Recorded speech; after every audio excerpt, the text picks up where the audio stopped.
WhatsApp has just released a new dedicated app for Windows, and it's a big step forward compared to the previous version. While the core functionality remains unchanged, WhatsApp Desktop no longer requires a permanent connection to your phone in order to work. After setup, you can send, receive, and check for new messages even if your phone is offline. This is the main advantage over WhatsApp Web, which has been available as a desktop app or via browser since 2015. As a native app, WhatsApp says the new version will also be faster and more reliable than before.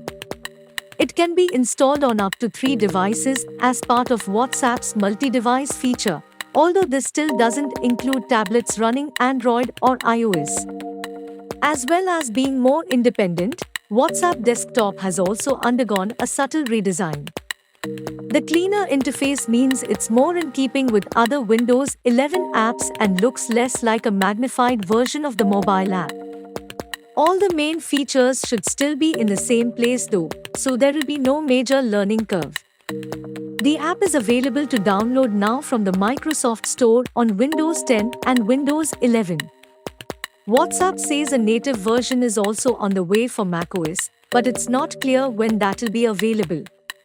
WhatsApp Desktop arrives just in time to take advantage of the service's new privacy features. You'll soon be able to hide your online status, just like you already can for last seen, leave group chats without notifying everyone, and block screenshots of any view once messages. All 3 preview updates are expected to be available before the end of August.